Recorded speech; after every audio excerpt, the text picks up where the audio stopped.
going to lead you straight to that pit of hell. Okay? Let's go to Acts 21. This is Acts 21, 18 through 20. Let's see. And the day following, Paul went in with us unto James, and all the elders were present. And when he had saluted them, he declared partially what things God had wrought among the Gentiles by his ministry. And when they heard it, they glorified the Lord and said unto, Thou seest, brother, how many thousands of Jews there are which believe, and they are all zealous of the law.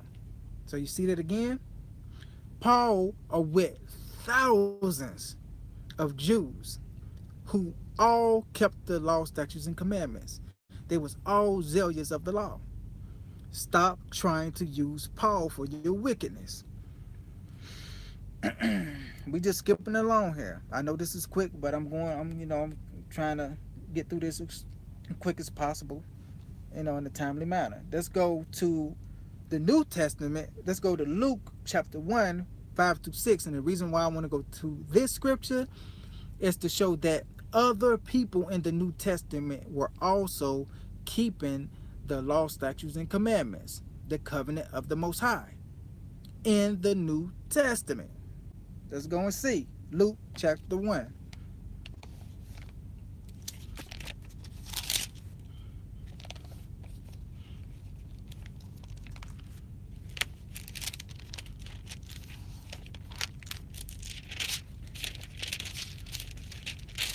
Luke chapter 1, 5 through 6.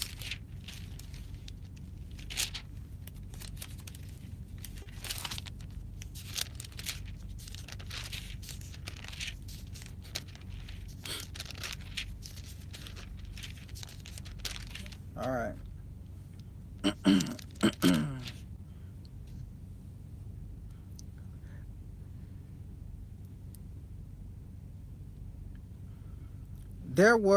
There was in those days of Herod, the king of Judea, a certain priest named Zacharias, and the course of Arabia, and his wife was of the daughters of Aaron, and her name was Elizabeth.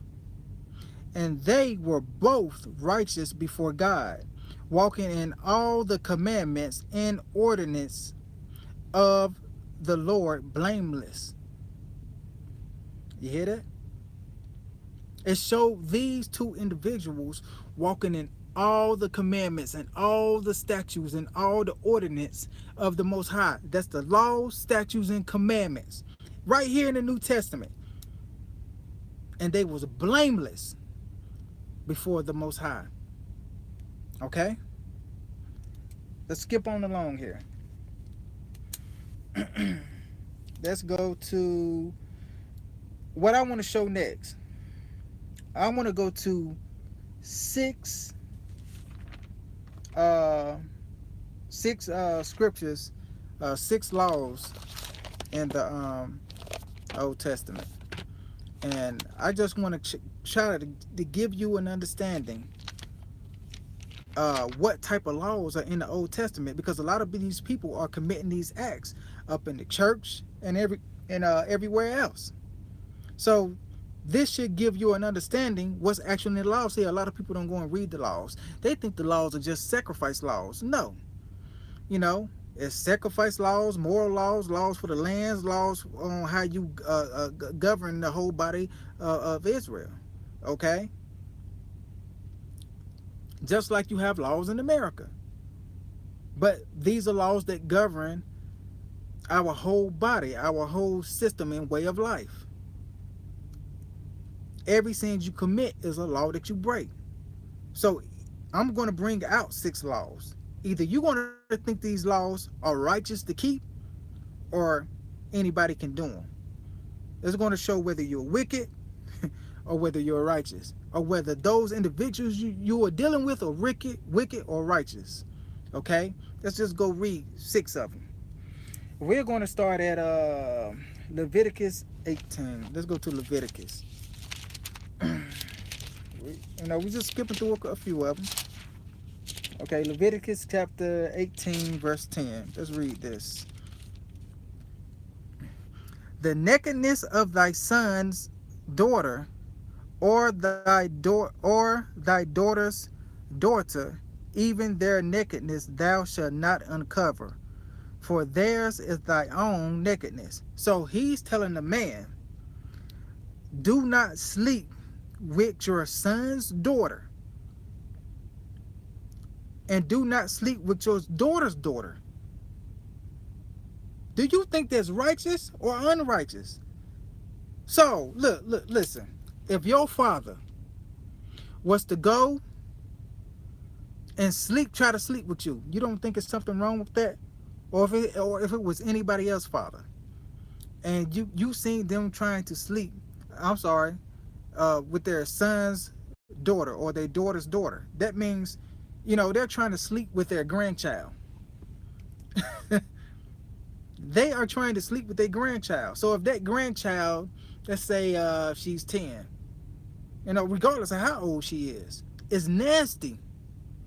So you approve of that. These are the type of things that's going on in churches today. A lot of these Christian churches,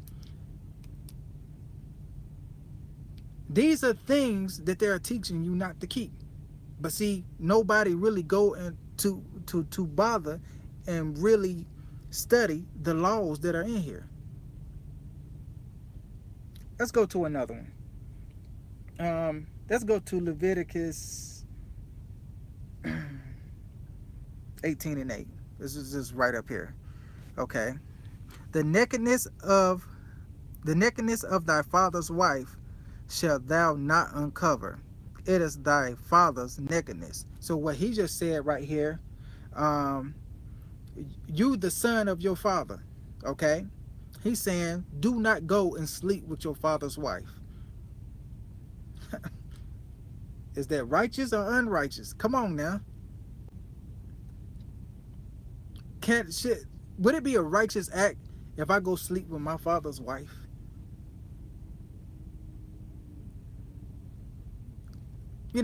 That's not a hard question to answer. Let's go to another one. Let's go to Leviticus 18, verse 17. So I'm just skipping along through here through different laws. 2 different laws, okay? More laws. Thou shalt not uncover the nakedness of a woman and her daughter. Neither shalt thou take her son's daughter or her daughter's daughter to uncover her nakedness, for they are her near kin's women. It is wickedness. Do I really have to tell people this? Do anybody have to tell you this for you to know that it is complete wickedness? Come on now. He's telling a man not to uncover, not to sleep with a woman and her daughter. You don't find nothing wrong with that? So if I get married, I marry a woman, and I go smash her daughter and her son's daughter, I want to take her son's daughter, so I go sleep with her daughter and her son's daughter. How disgusting is that? How wicked is that? You don't find nothing wrong with that. Or her daughter's daughter. And this stuff takes place. It happens on a large scale. When you actually do your research on it, it happens on a very large scale. This stuff happens all the time. These are the type of things that they're teaching you not to keep. Let's go to Exodus 22. Exodus Exodus 22 through 24.